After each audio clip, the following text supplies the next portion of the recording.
皇上万岁万岁万万岁.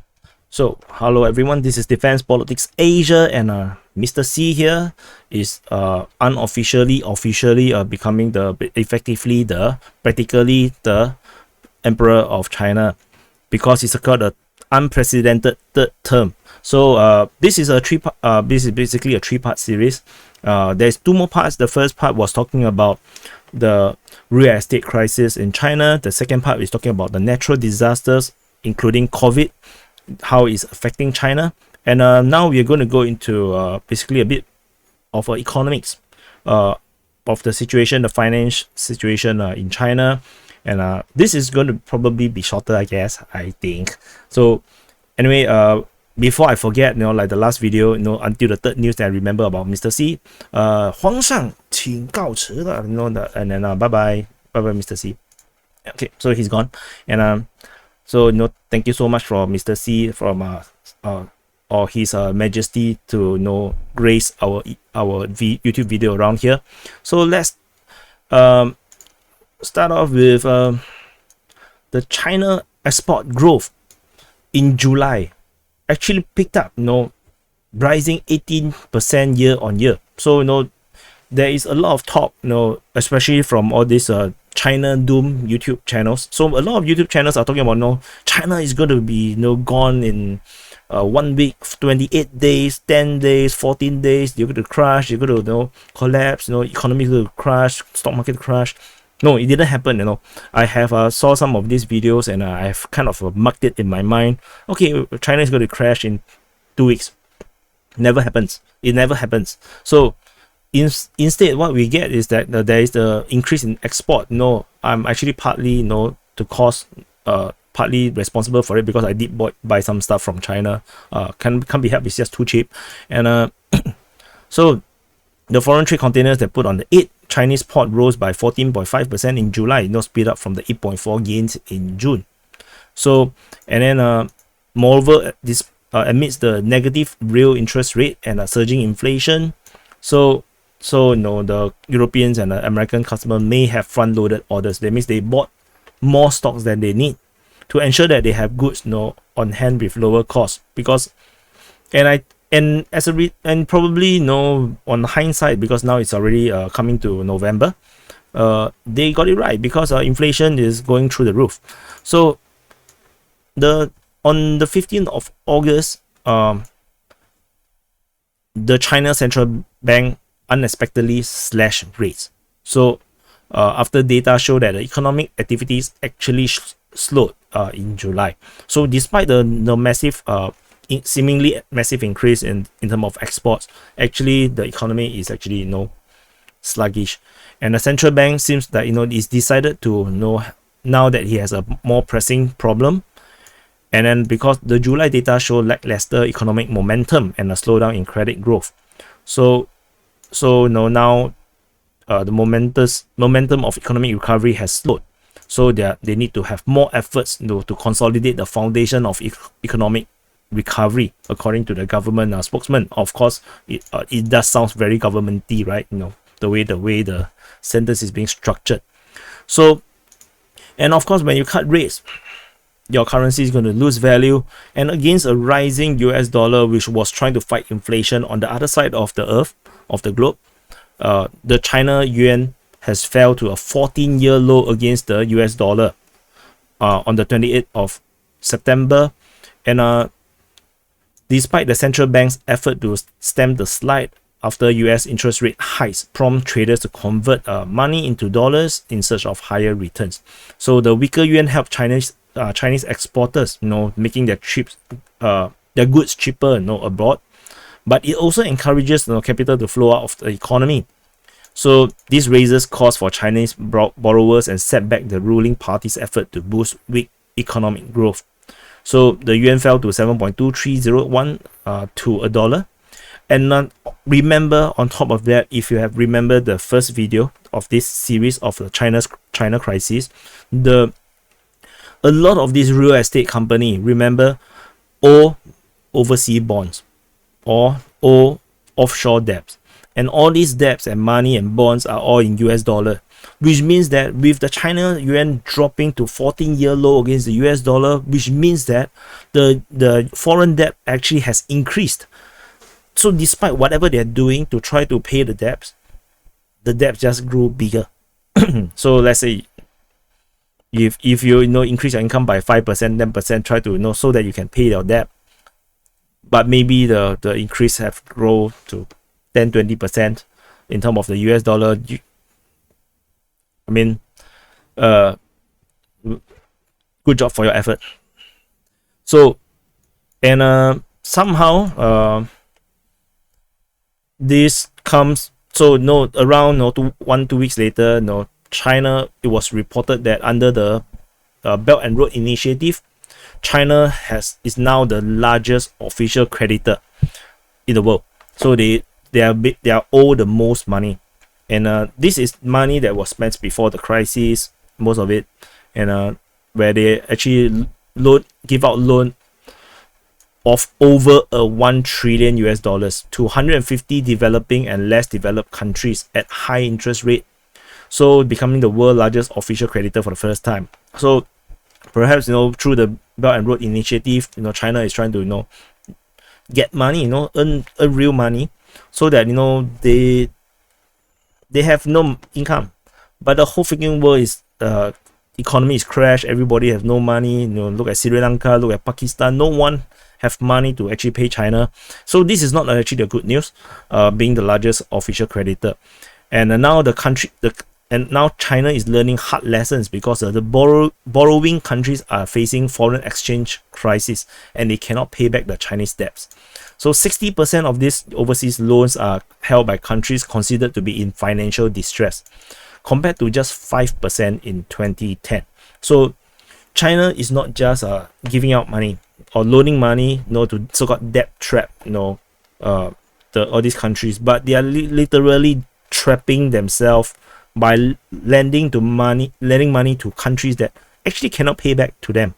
And if you talk about 60%, let's say in the worst case scenario, 60% of all this money cannot be retrieved. That will be $600 billion of money gone. And this is coming at the same time where the US dollar continue to appreciate, and that when you convert back to the Chinese yuan or in terms of true value, this is a tremendous upset. And now this money is not free money. This money have to be returned back. China have to find a way to make all this money come back. And the next day, the central bank, in reaction to the situation in the Chinese economy, the slowdown, they have decided to pump cash into the money market to meet liquidity demands from the banks. So a total of 400 billion yuan, which is 56.34 billion. Remember just now I was talking about 600 billion US dollars is likely to be can never get back. They injected 56.34 billion into the market via a medium-term lending facility last month to maintain liquidity to sufficient reasonable levels to the banking system. So basically, it's a fund that will mature in 1 year, and with the interest rate of 2.75%, and so the total loans hit 4.55 trillion yuan in the end of September. So this tool is actually introduced in 2014. So basically, they are already injecting more money, and try to hold up the economy. And so imagine the pain where your Belt and Road money is not the loan is not coming back, and yet here you need to spend money to dump into the economy to keep it going. Is actually quite painful. And then with the news of Xi Jinping continue into the third term unceremoniously, because there's basically no ceremony, there's no talk about it, no one question about it. The Chinese stock on the US stock exchange, the Nasdaq, crashed. So the shares on the Chinese stocks are getting hammered across the board. And this time around, it's not about interest rate. It's because they are worried that the new term of the presidency will lead to challenges for the Chinese company and the stocks. So many people lose a lot of money, and some of these are like I have never heard of these companies before: Daco, New Energy, Kunjun Limited, Futu Holdings, Baojun, Weibo. So Weibo. So all these stocks are all for. And on the bright side, the GDP is still growing. China GDP grow 3.9% year on year. So sounds like a good thing, right? If your country is earning 3.9% GDP, growing by 3.9%, it's a good news, right? But in China's case, right, this is actually not very, very good news.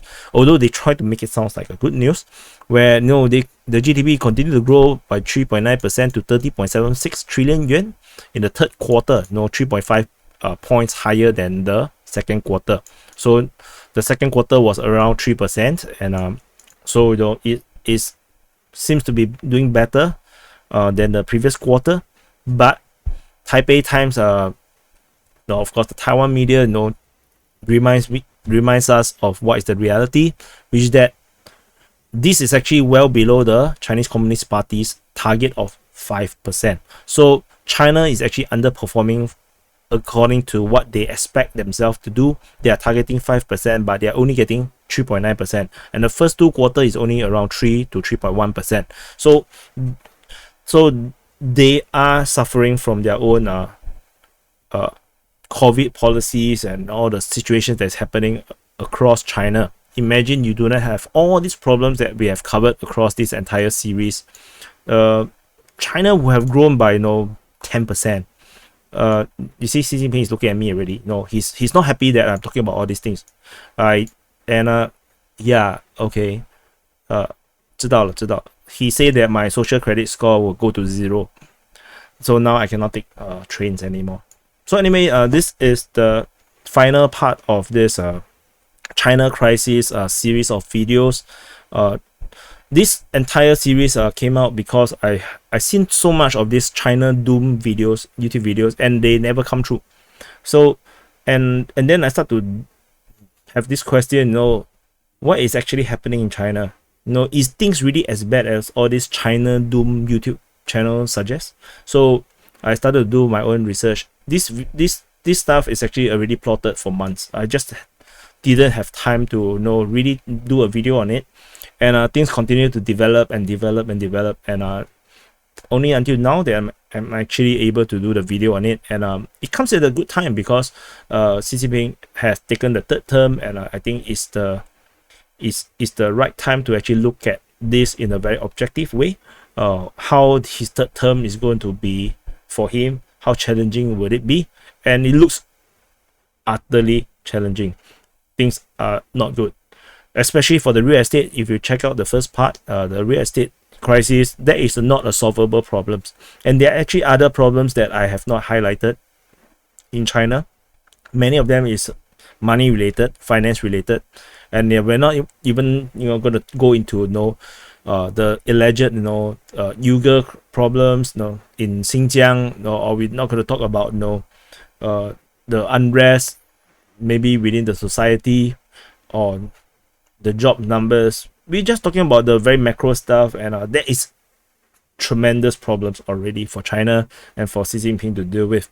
And we are not talking about geopolitics, not talking about the rivalry between China and USA, not talking about Taiwan yet. So there is a lot of things to cover, a lot of things to know. But it's important to know the internal issues that Xi Jinping faces, and then we can kind of have a sense of what he might do to deal with the problems that he's facing within his own country. And let's hope that the problems don't get so bad that he decided to go to war, because going to war is a way to solve problems, like it or not. So hopefully you like the series. Do let me know your opinions in the comments below. Do press the like button, do subscribe, and hopefully we'll do more videos on other topics, other than Ukraine. And I will see you in the next update. Stop looking at me. Okay, bye bye.